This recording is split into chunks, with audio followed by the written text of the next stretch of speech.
everybody. I'd like to call the meeting to order. And I'd like to start the meeting with introductions, and we'll start with this gentleman right here. Well, Andrew Provincial, Senior Captain with the Anchorage Fire Department, 30 years, and also been a trust board member since the inception of this program. Hi, I'm Everett Robbins. I'm the chairman of the Police and Fire Medical Trust, retired police officer with 26 years. I'm Lauren Bretz, Plan Administrator for the Medical Trust. Peter Hoskins, Internal Audit. Elvie Gray Jackson, Chair, Municipal Audit Committee. Harriet Drummond, Assembly Member of the Audit Committee. Nick Trade Anchorage Assembly. Nanette Spear, Controller, MOA. Adam Tromley, Assembly Member of the Audit Committee. Dennis Wheeler, Municipal Attorney. Thank you. And the first subject of the meeting is Internal Audit Report 2012-07, Police and Fire Retired Medical Trust 2-year review. And I'd like to start with you, Pete, if I may, to do an overview of the findings and the recommendations. That'd be great. Thank you.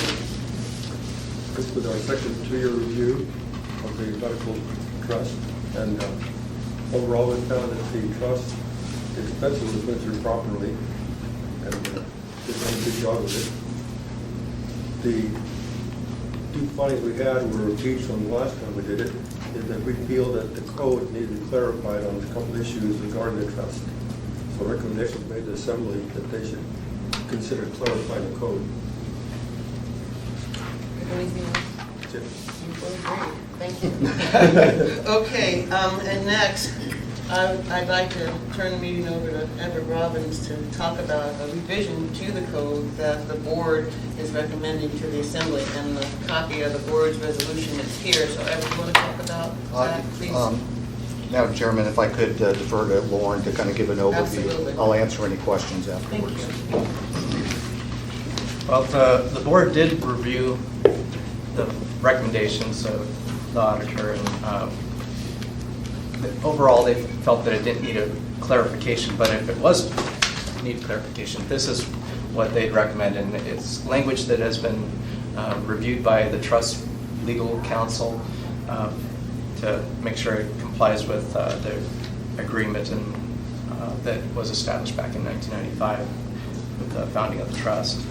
And it goes a little bit further in the clarification to specify that the overtime hours incurred by the administrator position is not the responsibility of the municipality.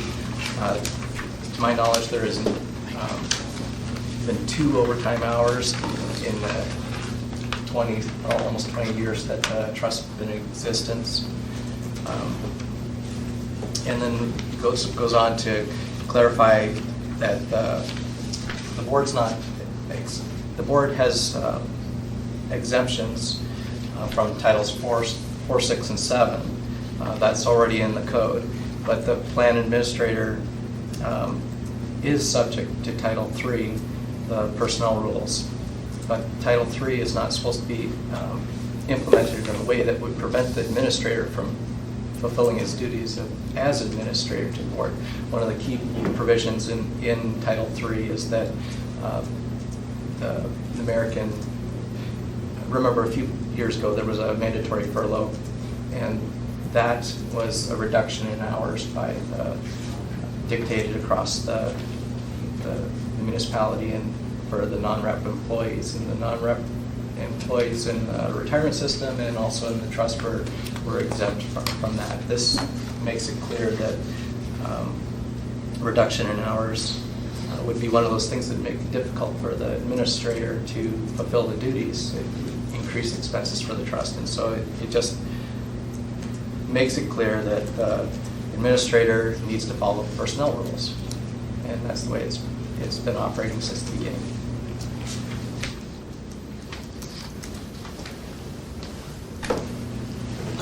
Everett or Andy, you want to? Just to reiterate what Lauren had said, is the board has considered the audit that Pete has done, every 2 years.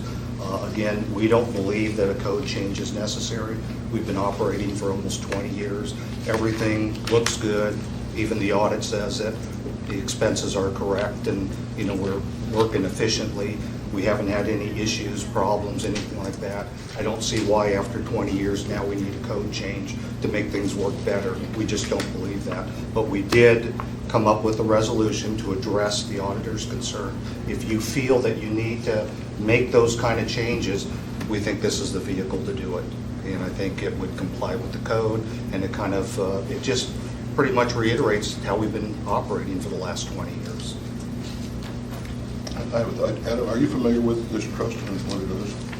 Yes, sir. Okay. I just wanted to give you a brief history. It was created in 1995, and there was an unfunded liability for the police and fire active employees of about $154 million. And that's around about $20 million either side of that. And this was created and created a fixed liability of about $45 million after there was a revision a couple of years ago. So this trust saved the city about $100 million of unfunded liability. And all the expenses of the trust, except for the plan administrator, are completely with the trust or the pre-funding board. And I believe that's almost completely funded at this point. The position of administrator was originally created and recommended that we do it the way we're doing it now. In other words, Lauren's position was hired, and it was recommended we hire him as a municipal employee, even though we could have gone outside and hired him as a separate employee of the trust and just been funded by the city for that one position.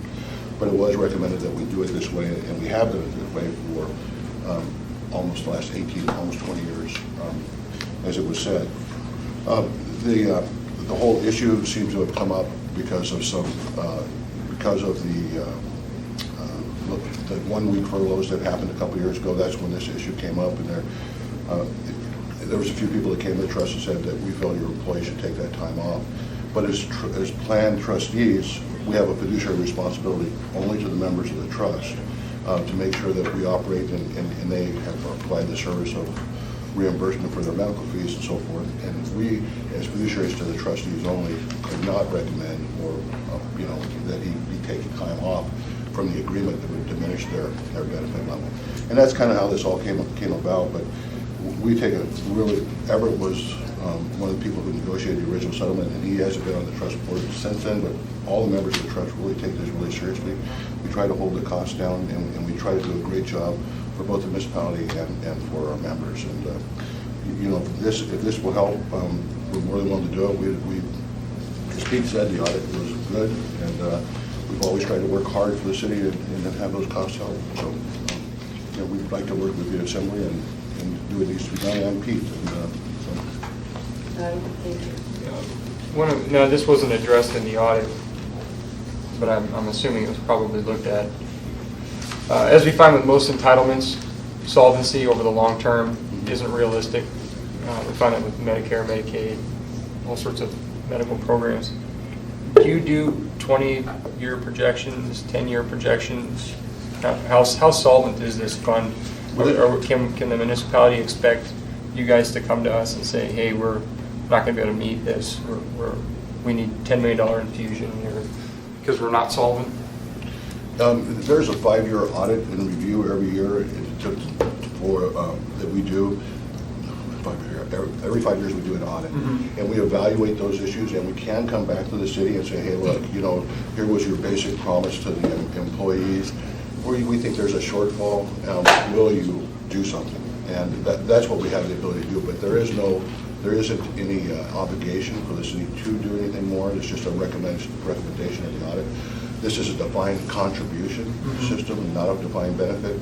However, there is a minimum benefit that a contribution can buy. So there's a little bit of liability out there for the city as far as what would that benefit cost in 30 years. But it's to a very small group of people, and the liability factors and the cost of the city aren't expected to grow past what we currently expect. And there's also an actuarial report that's done, how often is that done, the actuarial report that we get? Every 3 years. Okay. And almost all of the liability is pre-funded at this point, under the pre-funding board. All right. Thank you. Pete, do you have any comments on the board's recommended changes to the code? Well, I guess I have a different opinion on it. Okay, that's what I'm asking. My first issue was exemption from Title VII. specifies that the board is exempt. It doesn't address the administrator. In the past, he's felt that he's exempt from those provisions also. We don't see why, especially when it comes to purchasing things. You go to a purchasing department, follow Title VII, you can get a better buy a lot of times. Now, this past couple of years, they haven't bought much, but before that, they were buying computers and furniture, and it might have made a difference. So we thought it should be clarified, does the assembly want to exempt the administrator, or as well as the board, or just the board? And there doesn't address that either. The second issue has to do with the organizational placement.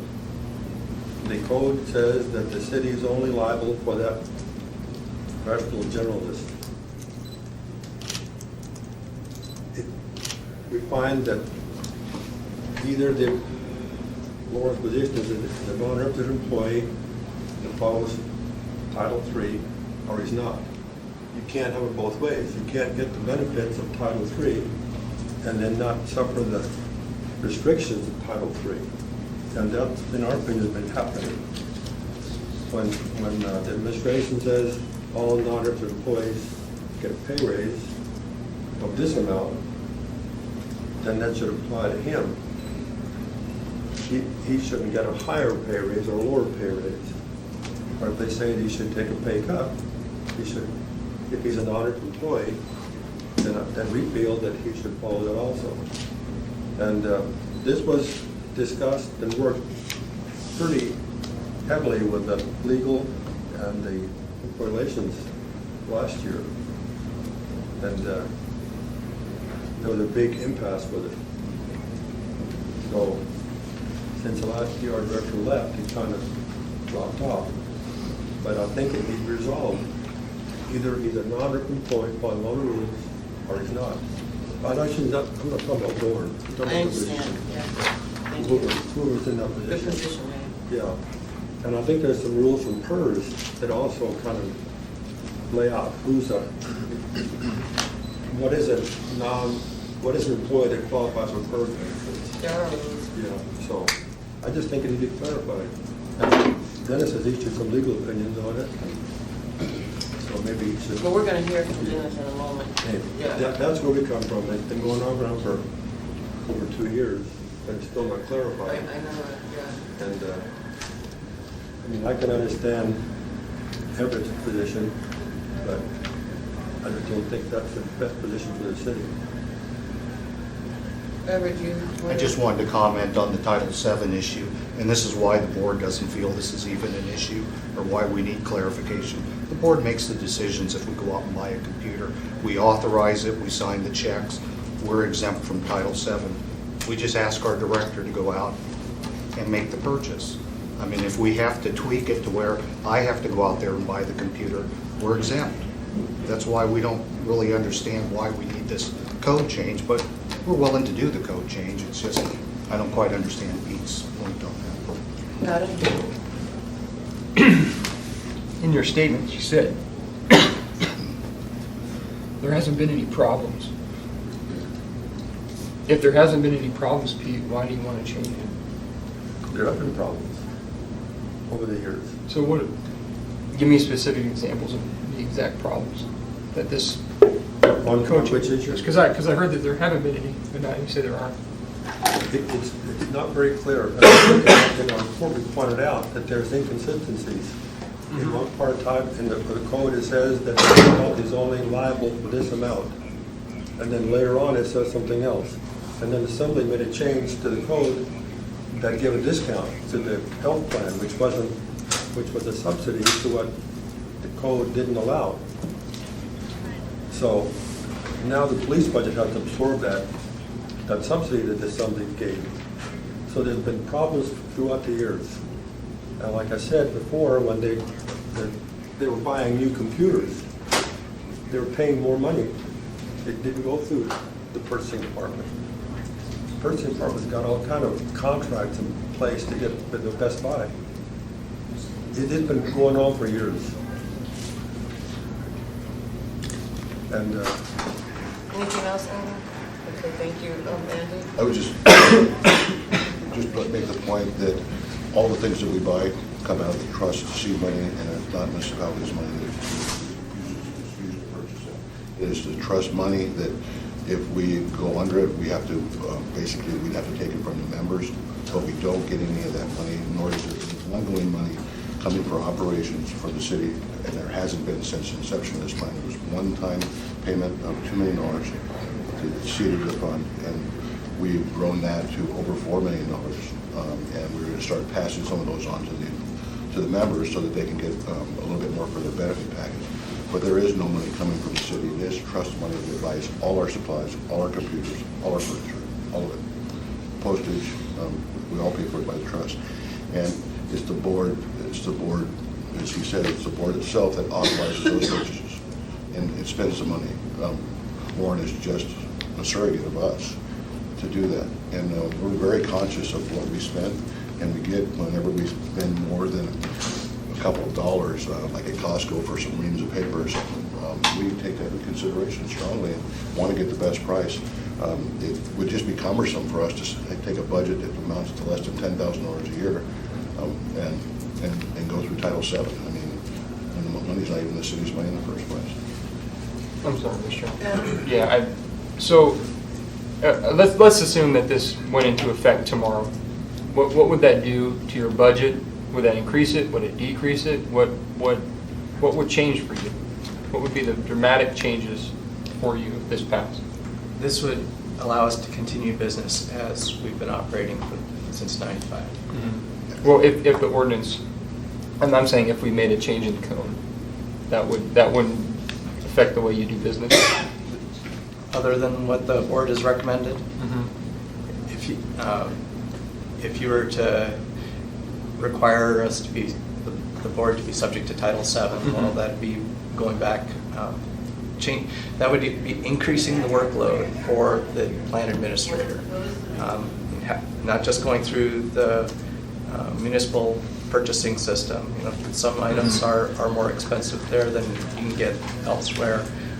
But also the board would either have to give up their exemption or take extra time, put the extra steps in there and make the purchases directly themselves. So you see it as raising the cost of doing business for you? Absolutely. Okay, thanks. That's all I'm sure. Pete? I'd like to clarify a couple of things. First, when this thing was started, there were no people no retirees in the medical trust. So the position that handled it, as people start retiring and getting in the system, 1, 2, 3, it was really a part-time position. And that the employee that did it was an employee, worked for employee relations, part-time. So over the years, it has grown with more people in the system. Second, all the money came from the municipality. And the municipality is on the hook. If that trust runs out because of something, the municipality is liable to keep it going until the last person passes on. So I don't think it's fair to say that it's the trust money, no money's been put in by the municipality. The municipality contributes every month to this thing. And the money is designed, it's dedicated to give all the retirees their monthly contribution for their medical costs. It's not designed for anything else.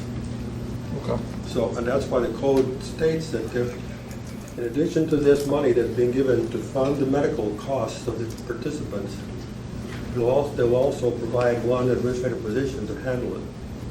So I think we need to keep this thing clear. The trust wasn't designed to pay for other expenses. It was designed to strictly pay for the medical costs of the police and fire retirees. Gotcha.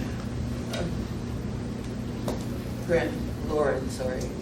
I'd just like to reiterate what Andrew has said about the office expenses. They are paid directly from the trust general fund, and that is supposed to cover administration costs for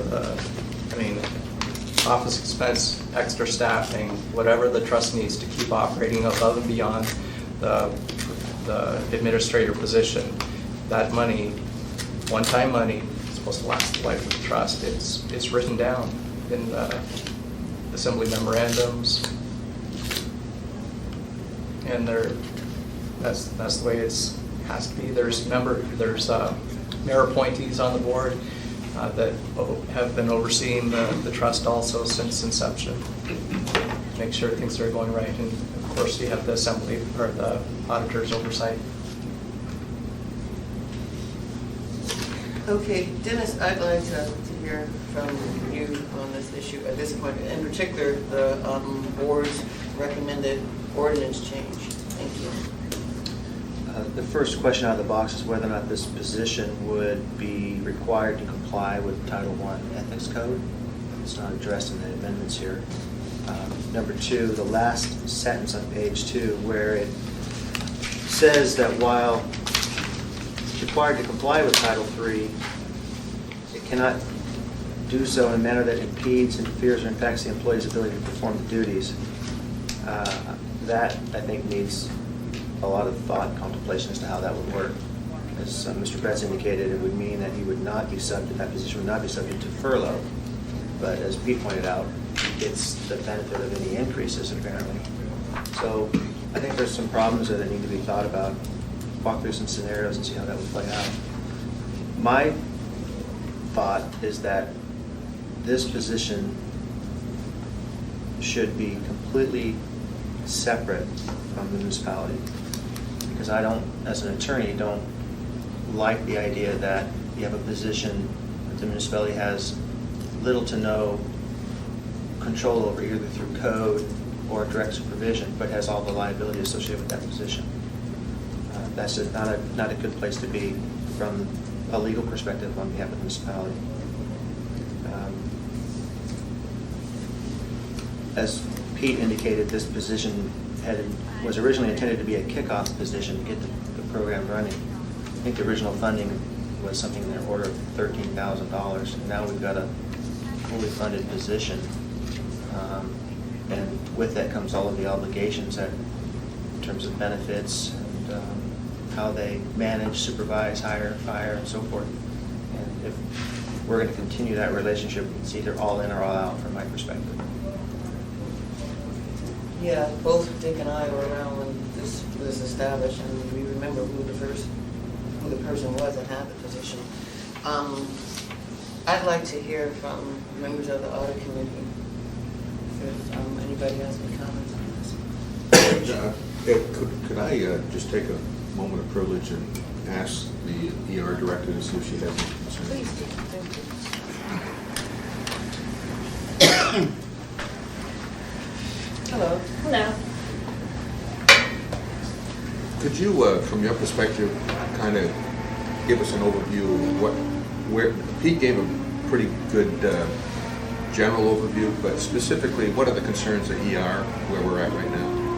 I would say I concur with Dennis's concerns in that the position as it's structured in this draft, it doesn't address some of the control and would understand that there's been attempts to sort of address some of the Title III and things, but it still creates sort of that last sentence that is not, that needs to be thought through as to what all that means, because we're still in a situation that's either, as it's drafted, it's either an employee or it's not an employee, and the municipality would want to make sure we look at that. If it is an employee, what are all the risks associated with that? And as it's drafted now, I don't see that all of those items are covered. From an employee relations standpoint, I do agree that a separate entity from the MOA would be something that seems to be in line with the initial concept and have that autonomy there.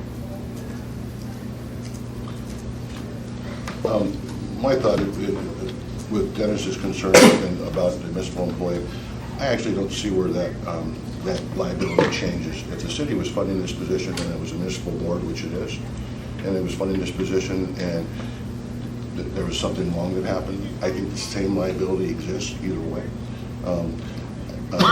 This position has been running fine this way, and the gentleman that we currently have in that chair has got 10 years about in PERS. If we take him away as a separate employee, we would lower that benefit package. He would no longer be eligible for the PERS benefit package. And then I might also like to point out that there is another group that operates this exact same way, and when I say exact, it's not exactly, but it's very close. That would be the police and fire retirement system. They have 4 employees that are not subject to these same provisions. So, but we're not looking at that. And we did this the way that was recommended to do at the very beginning of the program. There was also some thought of some statements about it started out really small. It was always planned to start out small. In fact, that's what the seed money was for, was to allow this plan to grow, and as the benefit pack, the amount of people getting benefits increased, then we realized that we might even need more than a full-time employee, and if we do that, the trust itself actually funds that employee. So, I think that Lauren being under provisions of Title III as far as code of ethics and all those different things, if somebody steals on a job, he should be able to be fired for that. If he did something wrong, we agree with all that. But this is a separate trust that works for the city that's already saved the city about $100 million. And now we're spending all these man hours for something that's working just fine. Even the auditor said it seems to be working fine. And I really don't understand why we're spending so much time trying to fix something that's not broke. But we're willing to be constructive about it, and we always will be. The recommended ordinance changes don't address Title I. That's where the ethics code is in Title I, and that's not addressed in the recommended changes.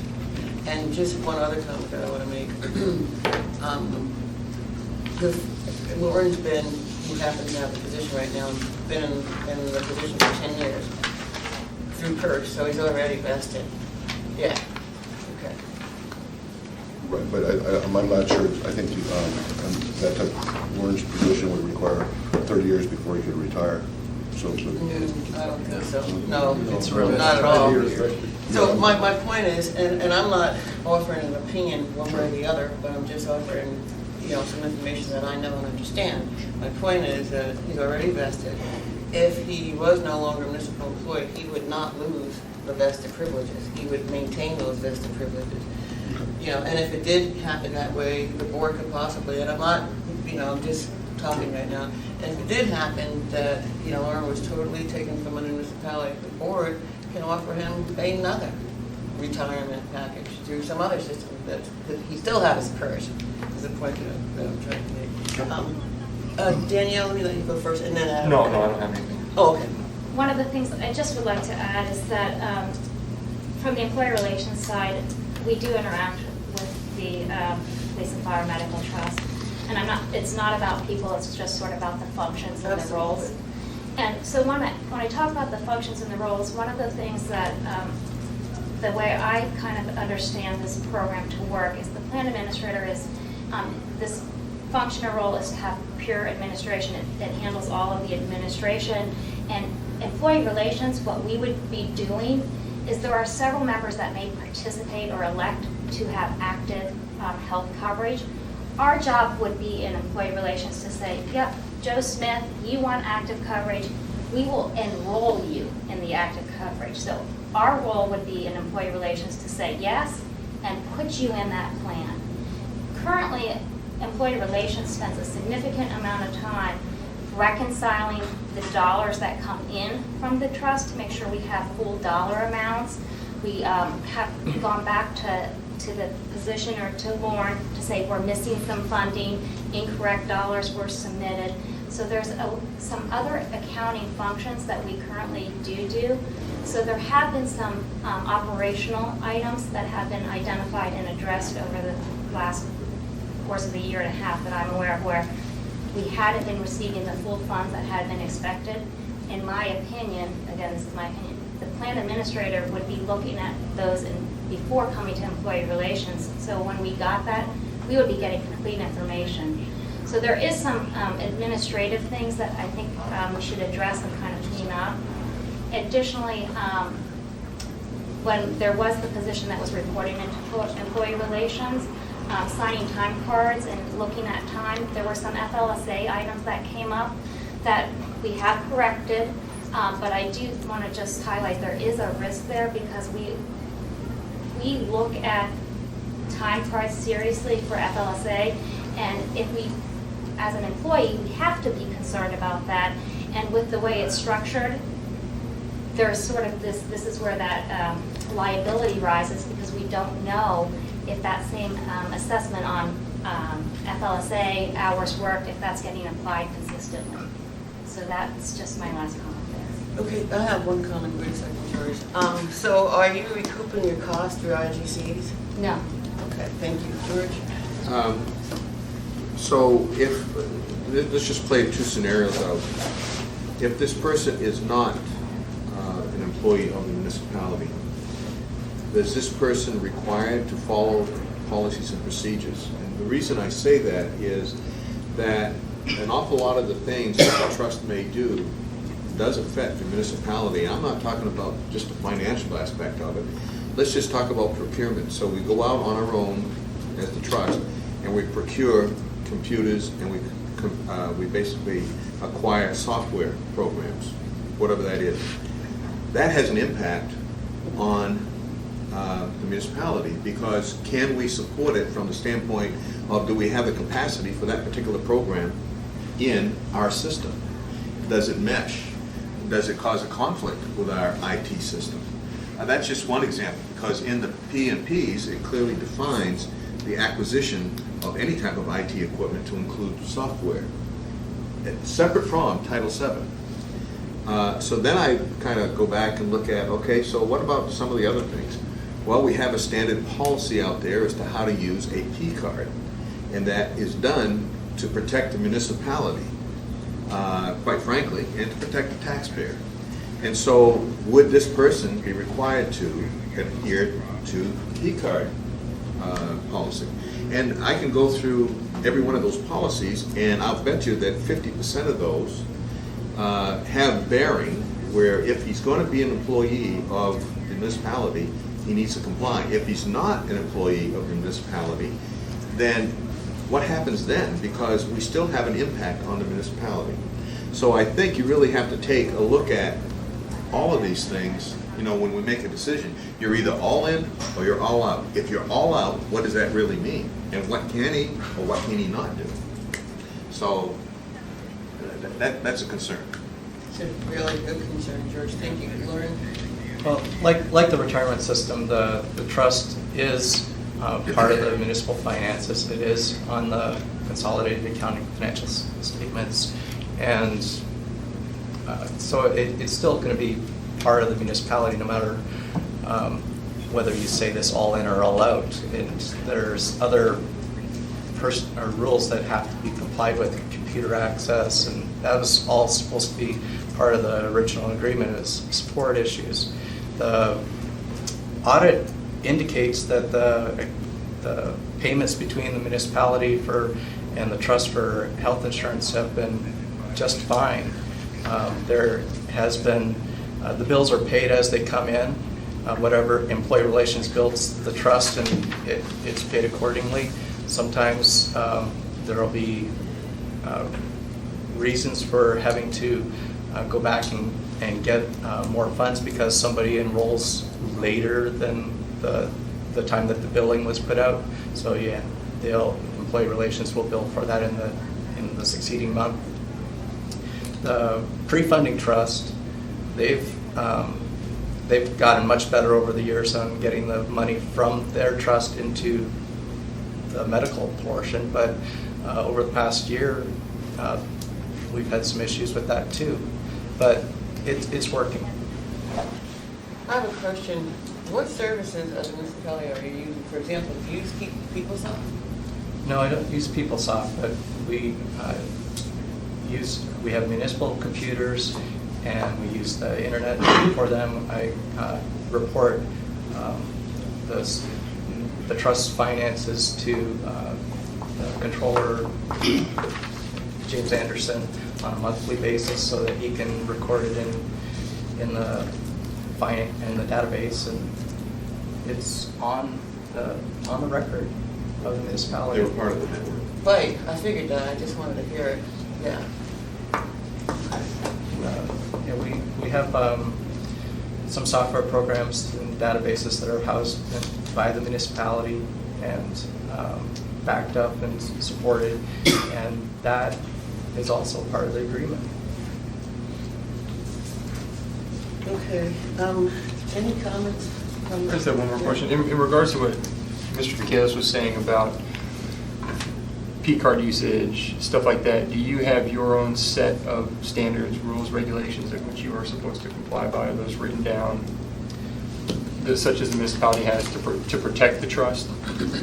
Or is that just an unstated, we trust your judgment? We do. We have the audit that's done by Mr. Eskin's office, and then we personally overview the budget on a quarterly basis with our trust, with the trust. Lauren presents it to us at every meeting, what we've spent year to date, what we've, and then there has been expenditures, what those are. Those are included. If they're, I think, more than $100, they're included. Office supplies and pencils he might not tell us about, but. So we do that on a very, very regular basis. But you don't have a policy which says, this, if we're going to purchase a new computer, this is the process we have to follow, such as like a Title VII, when we go through a purchasing, put it out to bid. Anything that over, we have a policy and procedures, that anything that's over $2,500 requires a dual signature with a trustee, and large expenses like that, if they're not accounted for in the budget, they go before the board, and the board chops it up. Like our most recent thing was an actuarial study that we had to procure. We tried going through the city's purchasing system, but we were not allowed to utilize that. So we had ended up shopping out the proposal ourselves, and we got the best price and got the best people to do it. But that was a process that the board had complete oversight with, and final approval, and it ended up costing us $25,000. But so that is. With Mr. Michaelis' concerns, though, do you, I don't want to, for lack of a better term, do you find them valid? Do you find them legitimate, or do you think that you've adequately protected yourselves enough instead of being? But I only mentioned just two examples that came to my head. Right, When and you I'm look at all these procedures, you got to look like this. So. Sure. Yeah. So maybe valid is not the right word, but for lack of a better term. We have so few expenses that I understand Mr. Michaelis's concern, and I guess if I was sitting in his position, I'd have the same concerns. All you have to do is look at our budget. We don't spend very much money. We don't go out and acquire very much. And again, we've got a 20-year track history. Sure. We've done great. Why all of a sudden now do we have to do this or do that? We've been able to accomplish what we need to do under the rules that we set up under our trust, and having a dual signature system for anything over a certain amount gives us the protection that, our administrator isn't just spending our money willy-nilly, but following our rules. And there. Before you go on, I have a quick question. So you generate your own checks that are signed by board members, not through the municipality? We generate our own checks, and what software do you use? I'm just curious to generate your checks. Just curious. Microsoft Small Business. Okay, so you have that separate accounting system for check writing purposes? Correct. Okay, thank you. Pete, did you have a comment? I'd like to clarify, this 2-year audit of administration is brand new. This is on our second one. In the past, we only did every 5-year audit for the assembly. We did not look at the expenses. And in the past, there have been problems with expenses ever before we came on the board. And things were not done always right. So it's not a clear record back to day one. But it does show where we've made. That's why the CFO put in a code that we do this audit every 2 years, because there were problems in the past. Right. I'm not saying we're perfect, but Anyway, I as just want to things come clarify up, for people we that- have fixed those things. I mean, it's like any organization. If you find a mistake, you fix it. And you can look at our track history. We have fixed things that have come up. As the auditor brings up things every 5 years, every 2 years, we take a look at it. We seriously look at it, and we talk about it, and we look at ways that we can do better, more efficient. We've implemented some efficiencies last year that has saved the trust money, ultimately saves our members money. And yet, we're still here trying to make more changes. Okay. That's all, Madam Chair. Did you have a comment? I don't know. I guess, what is the proposal that we're really trying to deal with today? What? The resolution. The of board, resolution, right. specifically just the resolution? Well, for the most part, and I wanted some discussion on how people felt about it, and I think that there's been some really good discussion, because frankly, when I read the resolution a couple of times, I thought, oh, maybe this is gonna work, but obviously, listening to the comments today, there needs to be some more discussion on this, which of course we can't do today, because we have another section of this audit committee to deal with. So I guess at this point, I just want to hear a recommendation from the committee. I mean, I could make it, but we really can't make any decision, in my opinion, up or down on whether or not we support this resolution, and we're going to ask the Assembly to bring it forward. At this point, there needs to be some more discussion and some more issues dealt with. So do you need a motion to move this forward into another meeting? No. Okay. But thank you, Harry. What I'm going to suggest is, the last time we had the audit done a couple of years ago, we put together an ad hoc committee, which really went nowhere. Okay, it really didn't. But I'm going to suggest that we try that again, because, I mean, that's the best we can do at this point. And I'll send an email with some suggestions on who I think should be on that committee, and maybe we can have a couple of meetings. And Dennis Wheeler will definitely be invited, well, asked to attend, and get this dealt with once and for all, one way or another. But I really do appreciate George's comments, because he's right. So with that said, that's what I'm going to do. I'll send an email and establish an ad hoc committee to discuss this issue further, and so that we can come to some kind of consensus of how we're going to deal with this once and for all. Pete? I would like to request that the Assembly accept this report, because the report is finished, and then it can become very public. But as long as you haven't accepted it, it's kind of crazy on public. So what you're dealing with is the correction to the solution to the report, which has already been finalized. Pete, I want to thank you for your comments, but I have every intention of accepting this on Tuesday. I'm not going to vote for that. Excellent. Oh, absolutely Thank you very not. much. I'd like to move this document along, but establish a committee once again to deal with the issue and hopefully resolve the issue. But Excellent. thank you for your comments. Thank you. Does anybody else have any comments before we move on to the next subject? Okay, well, thank you, everybody, for attending, and I'll hear from you.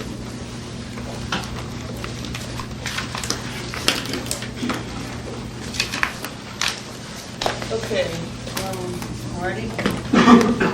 The next agenda item is the property appraisal investigation, religious property tax exemptions, Anchorage Baptist Temple. And let me just start out by saying thank you, Marty, for being here.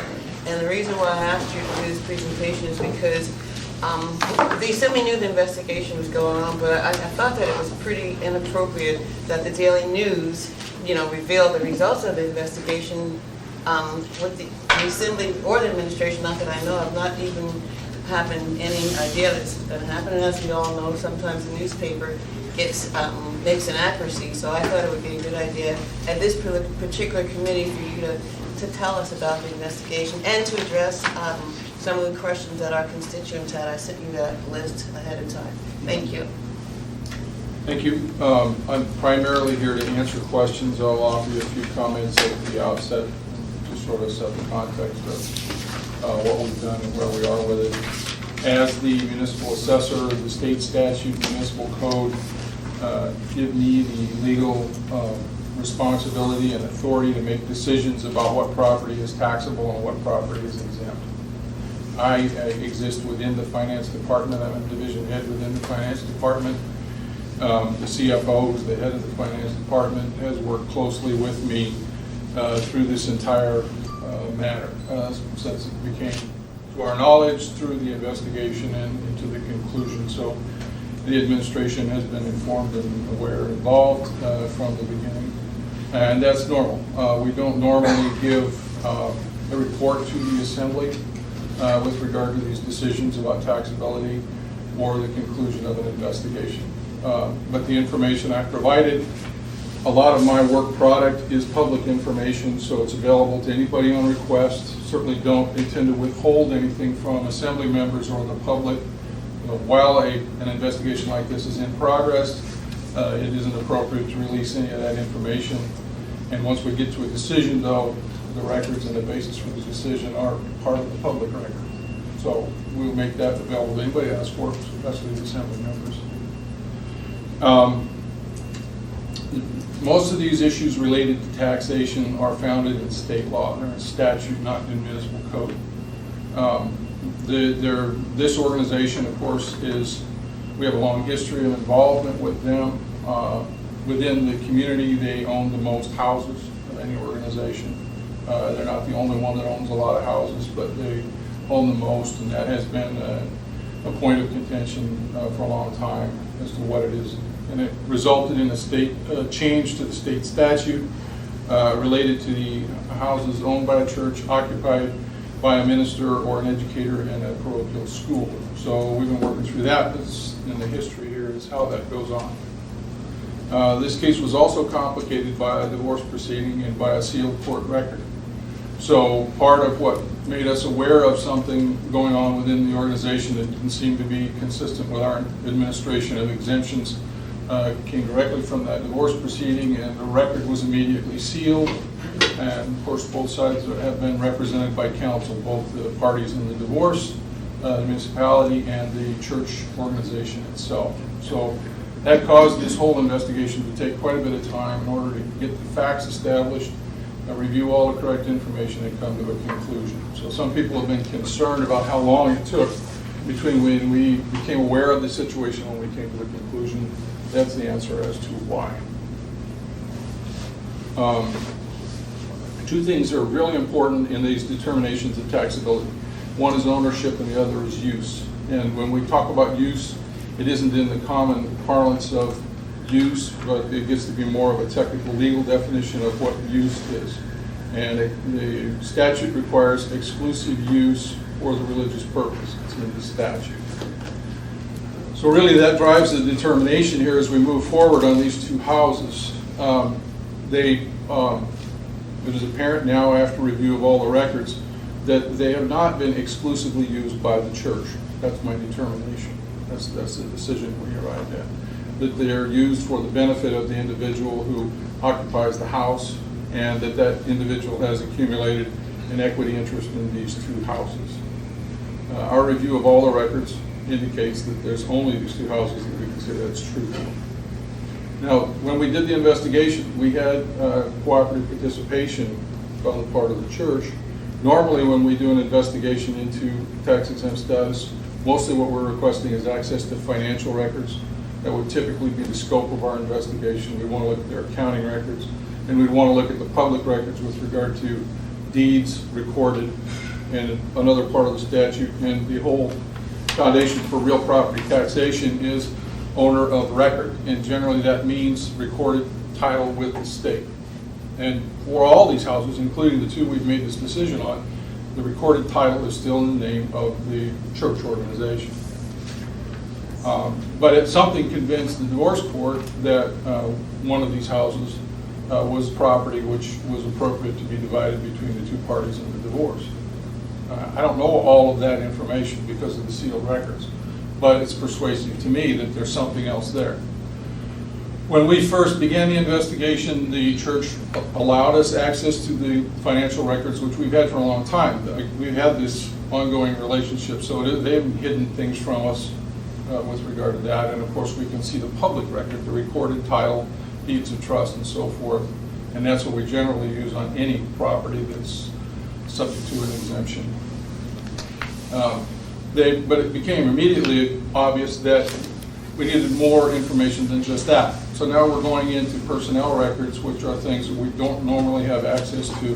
The church allowed us to review and get information from their personnel records, but with stipulations which we agreed to in terms of how we conducted the investigation, and what we reviewed, and what we brought into the public record.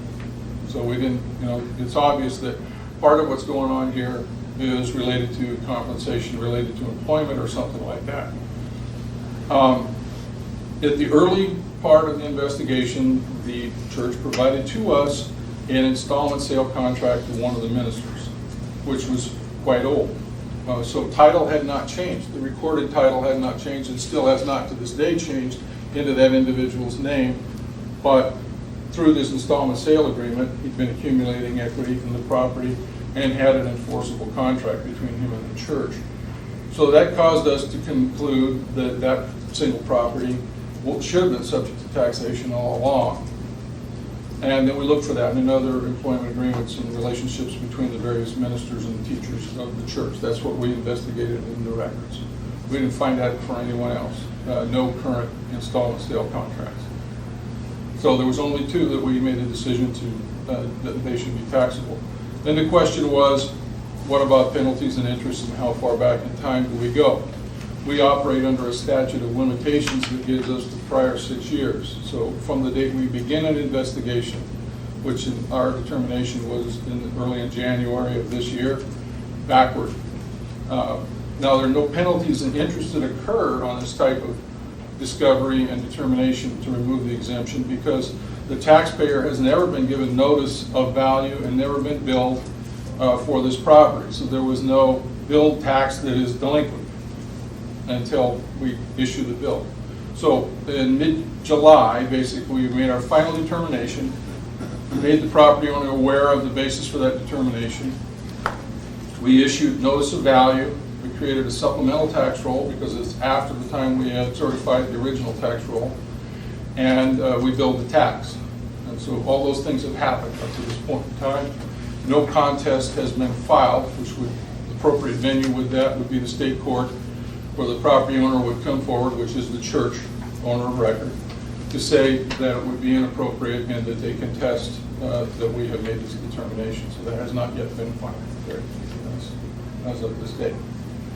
So that gives you a summary of what we did, where we are, and why we did it. Now I open it up to questions. Any questions, anybody? Is there a, yes, ma'am. Is there a statute of limitations on when they can file an appeal? Yes, they have a period of time when they can appeal the decision that we've made. I'm not sure exactly what that is. You know what that is? Typically, it's 30 days, but I don't know. Yeah, that would be my first reaction, but I'm not absolutely sure of that. And how long has it been since your decision? I think July 20th was formally when they got their bill. So So they we're at a have to- point where we're at least close to, if not past, the deadline to file. Adam? So you can say unequivocally that they broke the law. Well, no, I think what we have to characterize this as a difference of opinion in terms of what the law was. I think they acted in good faith based on their understanding of the law up to this point in time. When we reviewed it, the issue has to do with beneficial use and ownership. Both are important here. It's not absolutely clear. I'm making a determination based on what I think is correct, but that has not been tested in the court. So there is room for them to argue that this determination is wrong. Dan, so let's assume that they did break the law. What's the legal ramifications for that, other than having to pay back taxes? Is there legal ramifications from the municipality side that you would go after and say? No, as Marty indicated, they were operating in good faith under their understanding of how the code and statutes would be applied. And I agree with that assessment, so there's no intention on part of the municipality to do anything other than assess for what's owed. Okay, that's all I'm sure. Thank you. Dick? That answers my question, thank you. So, I have a question. When is the tax bill due? Now that you've discovered that they owe the city? I'm not absolutely certain of that either, but it would be, all of this has been assessed along with the regular tax process for the 2012 tax season. So I presume they're not yet delinquent, but would be before the end of the year. I don't do the tax billing and collection, that's a treasury function. No, I know. But I don't think they're delinquent at this point in terms of non-payment of the tax. Non-payment of bad taxes. Yeah, well, it's the first time they're levied for all these taxes.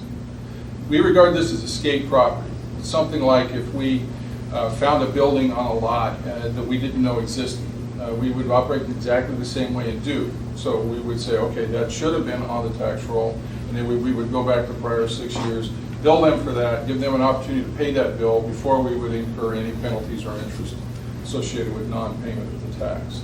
And they have similar rights to appeal, which are established in statute. So that's exactly the same treatment for this property as for others. So for the 2012 tax bill, they have a bill for 2012 and plus the back taxes. So they have like one bill. Yeah. And so it would be delinquent based on the rules. Will become delinquent if they don't pay it timely. Right, I mean, based on the rules that are in place right now for the rest of us. Yes. Do you have a comment, Dennis? Well, it may be that the 2012 amount would be due the same as all of the tax bills as to 07 through 11.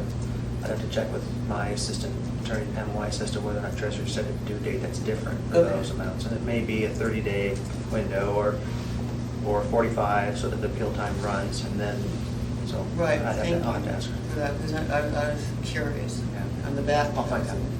Harriet? Marty, you referred to it as an escaped property? Is that the Right. phrase you used?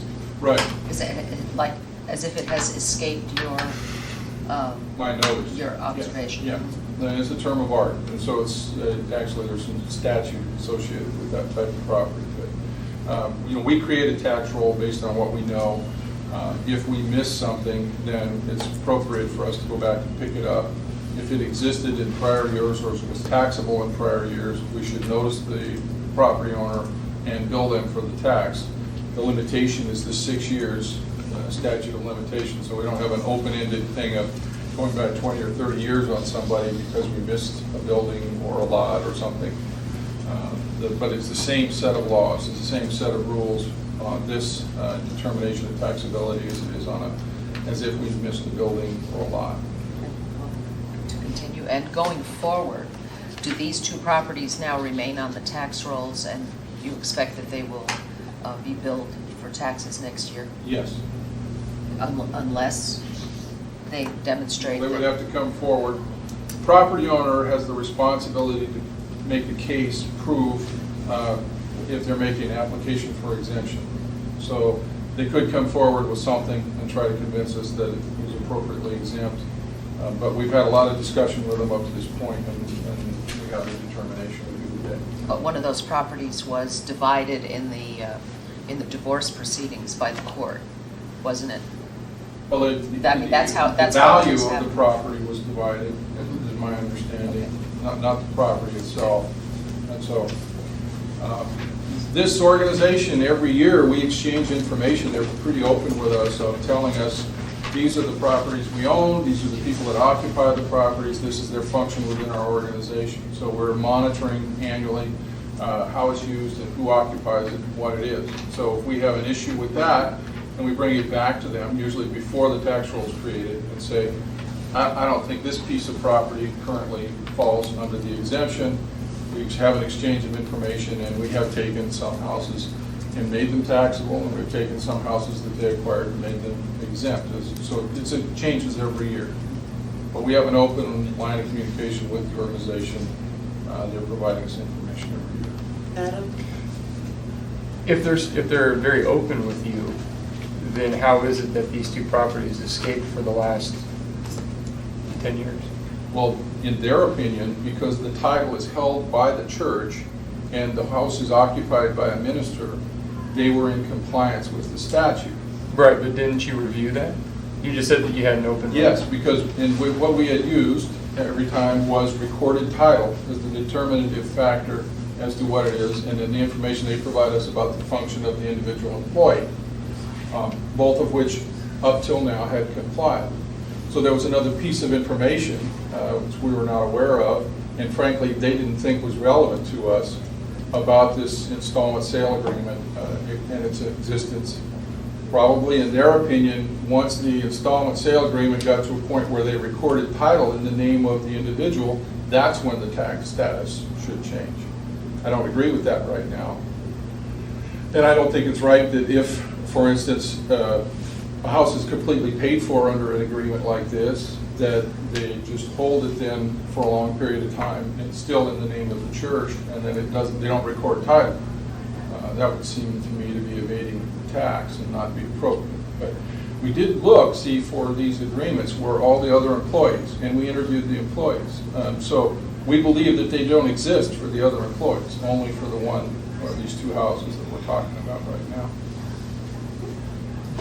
Did I hear you say that you investigated all the other property? Because that was one of the questions that a constituent sent in an email to all of us. We went through all the records. They were made available to us through the cooperation with the organization. So we went through their financial records to look and see what they had, and then we looked into the employment records to see if there were agreements or things contained in their personnel files. Most of that information is confidential. We really weren't entitled to see all that they showed us. We didn't find it. And then we interviewed the specific occupants of the houses, the employees, and asked them, do you have an agreement like this? What's your understanding of your ownership of the house? Do you have any equity in the house? And so we got answers to all those questions as part of this investigation before we made this conclusion. Does anybody else have any questions? No? Okay. I want to thank you, Marty, again for this presentation at this level, because I really would have preferred to hear it from you and not the Daily News. And I understand that investigations are confidential, but hopefully next time, the same time the Daily News gets the story, so will the Assembly ahead of time. But thank you very much. I appreciate that. Any other comments on any other subject before we adjourn? Okay, thank you very much. The meeting is adjourned. Thank you. Good day. Thanks for doing that review of the building board. Yes, sure. There were some other changes I wanted to make to just in regard. And I had said this really while ago. Very well. Just in regard to the time. You know, when you actually just it's frustrating for me. I understand you're well, you have to say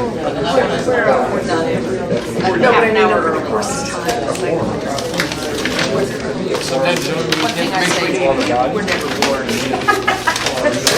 There's always something. That's the first three that are there. You take care of two wins. It sounds like, are you going by appointed or recommended? As I pointed out, the number of seats authorized may always be the same as the appointed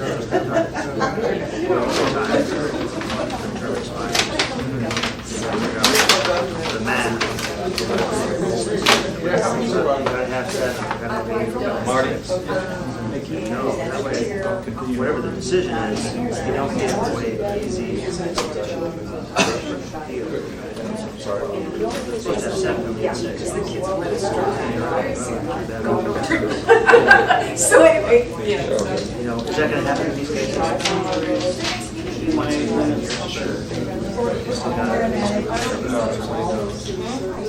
The other question I had for you was, we just started ethics training, and prior to the change of the building board, there wasn't an issue. Right now, they're quasi, so they actually. I thought there wasn't, they did have to do Okay, well. they went straight to the Well, no, now they do, but prior to that, I think they did. They disagreed, there was a disagreement with the building. Straight to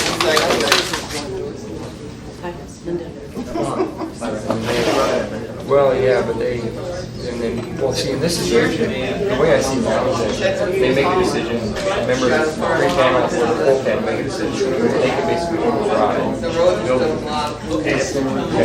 Prior, they couldn't. Well, basically, my question is,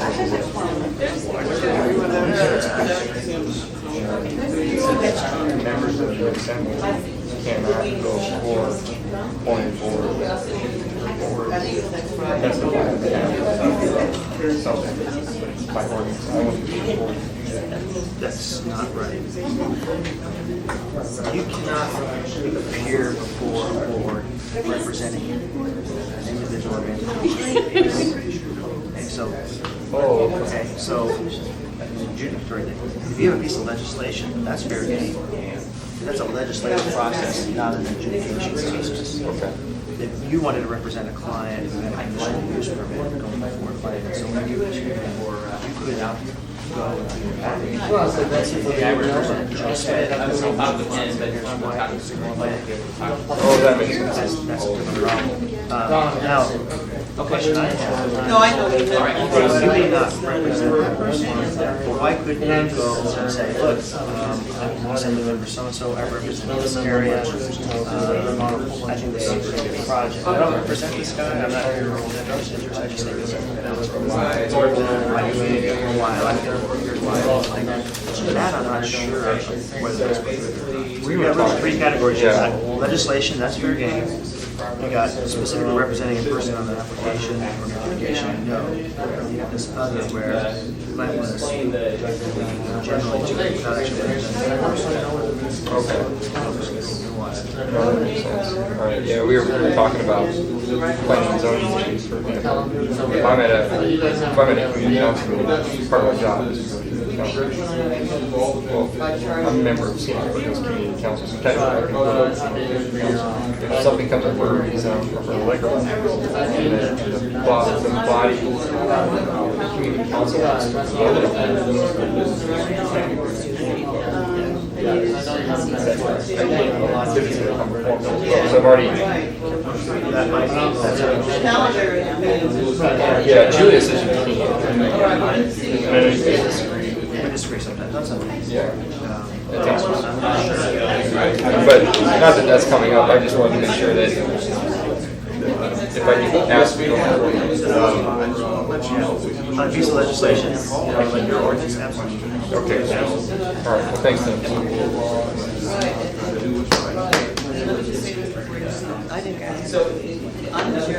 So on that, just let me know, obviously you can take what I said here. First time, you know, that's really good. That's the reason. I don't want to because they have, you know, these you know, that's right, and so I, you know, You got it. Okay. So, it's, same time, years ago. And then, you know,